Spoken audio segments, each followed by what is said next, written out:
Pakistan. Even the name crackles with a kind of exotic mystery. Before I landed, my mind swam with newsreels and half-remembered headlines.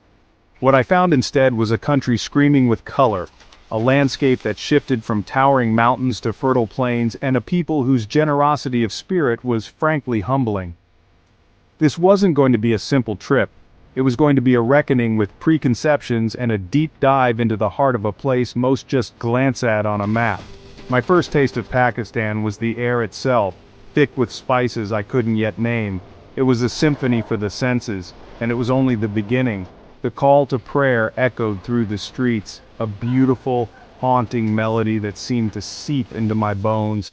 Everywhere I looked, there were smiles, curious glances, and hands outstretched in welcome. This was going to be different. I could feel it. Islamabad, the capital, was a revelation. Modern architecture nestled against the foothills of the Margala Hills.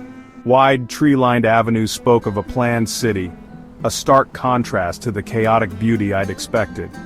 But beneath the surface, I found the same warmth, the same genuine hospitality that would come to define my journey. I sat down to a meal with a local family, their table groaning with dishes I couldn't name but was eager to devour. Each bite was an explosion of flavor, each ingredient clearly chosen with care and love.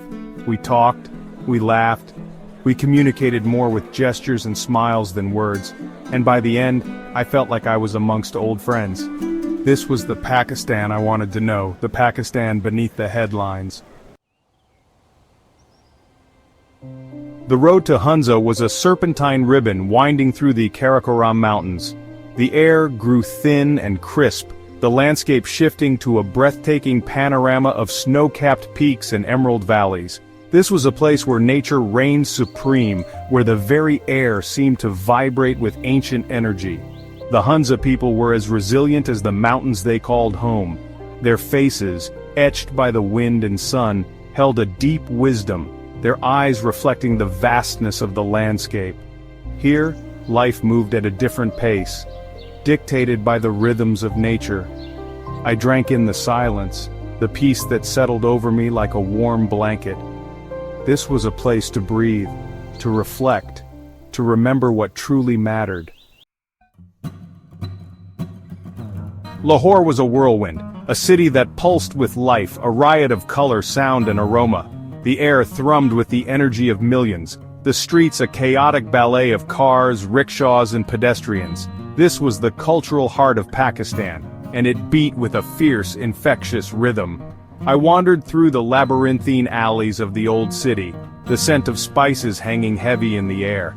I marveled at the intricate beauty of the Mughal architecture, the legacy of a glorious past etched in stone and marble. And I ate. Oh, how I ate. From street food vendors to bustling restaurants, Lahore was a feast for the senses. Every meal was an adventure, a delicious exploration of flavors and textures.